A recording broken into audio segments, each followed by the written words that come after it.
Hey, what's up? Today we're going to be taking a look at Cyberverse Deluxe class Bumblebee. This is the last of the Wave 1 Deluxes, and I know I got this really late, I reviewed the other ones already, but this guy I bought at the unfortunately closing Toys for about $18 because everything's on sale, so expect more figure reviews in the future because I'm going to be buying a couple more from that store.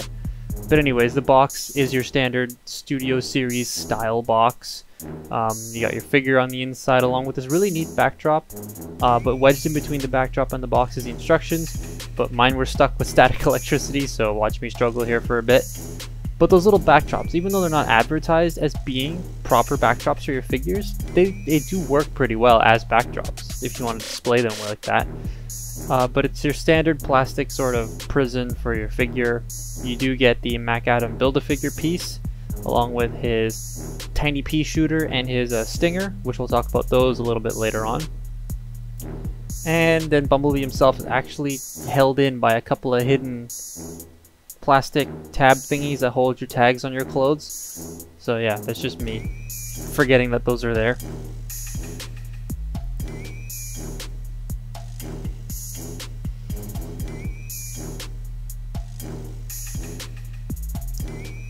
Now Bumblebee here is your standard deluxe height, coming in at, I forgot to measure him, but I'll put it up on the screen.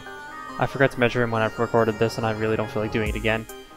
But overall the detail looks pretty good except for those lower legs. I'm not a big fan of how blank they are, but everything else looks pretty nice on the front of this guy. They painted all the headlights and the fog lights and all the stripes. Even the back of the figure is painted pretty well, minus the little hollowness in the arms and in the door wings. But overall, the paint job is actually pretty good, and the detail is great, even if the show is mainly 2D animation. The head sculpt could be better. I wish it had a little bit more expression to it. He looks kind of sad and depressed, not like happy and outgoing like he is in the show.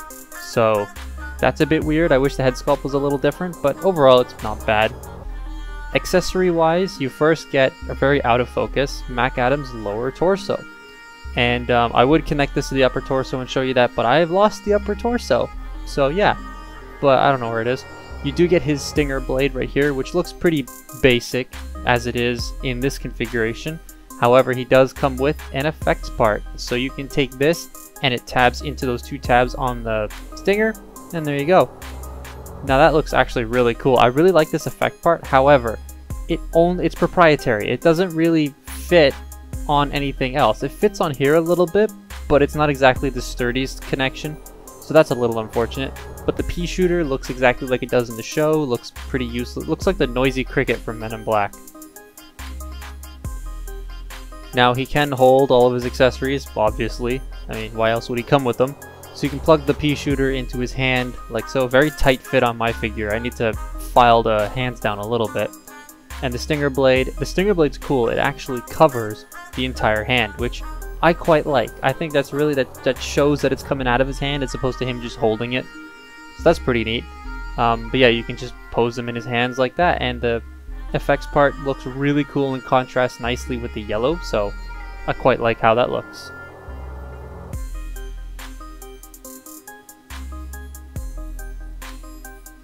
Now you can store the weapons on his back. You do have two tabs on the doors you can tab the gun into, the little pea shooter, and then the stand port on his butthole, you can peg in the stinger blade to that, but that looks kind of dumb. I'm not a fan of how the stinger stores, but the gun stores pretty neatly.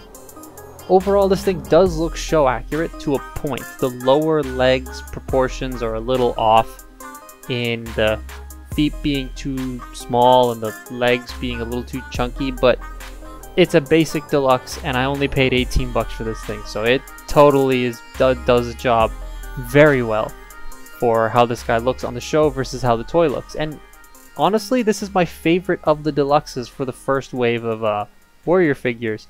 It was Optimus. He was my favorite. Here he is. But now Bumblebee beats him because, yes, I know, I just praised the Bumblebee figure. But he's really cool. Here he is next to Megatron as well and Shockwave. These are all the Wave 1 Deluxes. This is the first time I think I've ever completed a wave of Deluxes. So that's, yeah. I've been collecting for how long? This is my first time doing that.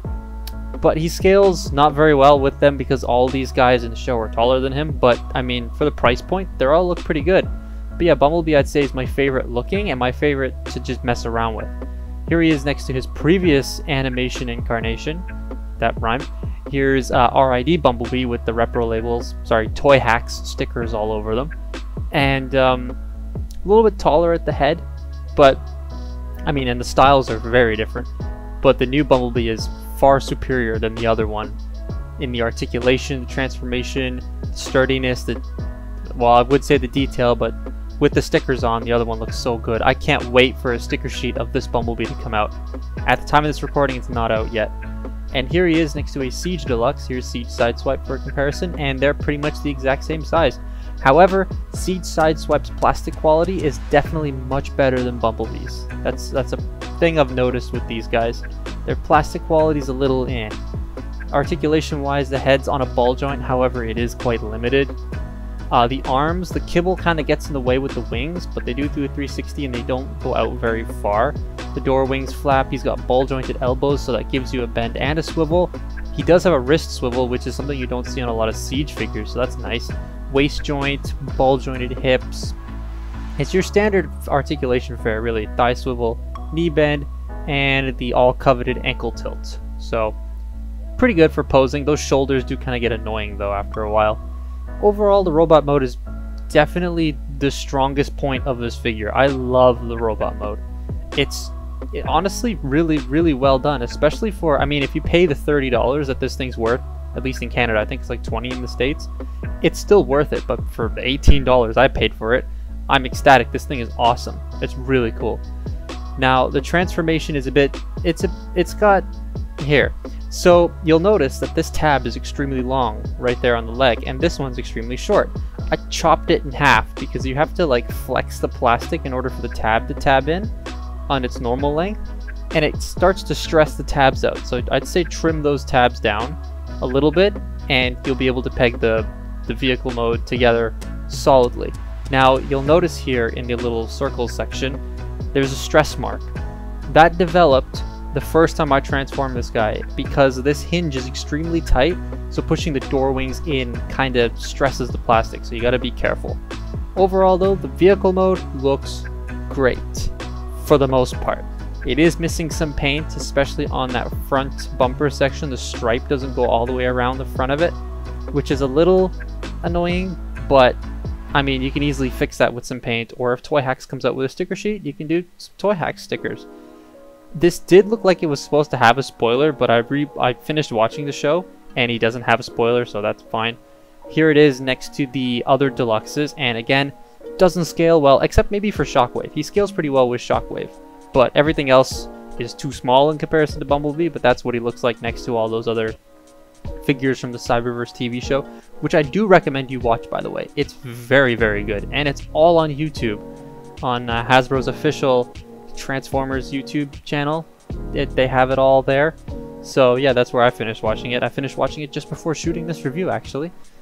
And just for another comparison, here he is next to previous animation Bumblebee thing. Here's RID Bumblebee, and RID Bumblebee's car mode is excuse me, is the better of the two, just because it's like that beefy, chunky muscle car versus this being your sort of like import Skyline style car. And then here he is next to a Siege Deluxe, just so you can get a sense of scale if you don't have any of the other Cyberverse Deluxes. And he's pretty much the exact same size as Sideswipe.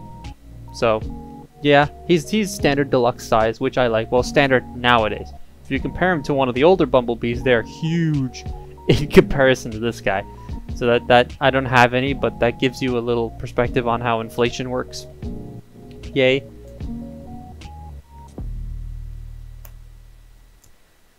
Overall, this figure's vehicle mode, it looks awesome, especially next to the other ones. It just looks really, really cool. I really like it. Here's just another shot of all the vehicle modes that I was comparing them to, sitting around each other. And yeah, Shockwave definitely scales the best with Bumblebee because he's a much larger vehicle, if you can call that a vehicle, from all the other guys. It's a spider with 4 legs. I don't know. I don't like Shockwave's alt mode, but yeah, he scales the best with Shockwave. The rest kind of look too small next to him, but they're supposed to fit the same price point. The vehicle mode, while it's not my favorite part of this figure, just because of those two transformation issues that don't make me want to transform it very often, it's still really cool and really nice. It kind of reminds me a little bit of the Classics Bumblebee. That's that hatchback style vehicle mode. That was pretty cool. But yeah, overall, I'd say this figure is definitely worth it. I'd say pick it up if you're a Cyberverse fan, a Bumblebee fan, or you just want a good deluxe Bumblebee figure that mixes both G1 and the movies pretty well together, because this does. Studio Series Bumblebee does not. The Beetle version, don't buy that. That thing falls apart. This, however, is excellent. So thank you very much for watching, and I'll see you next time.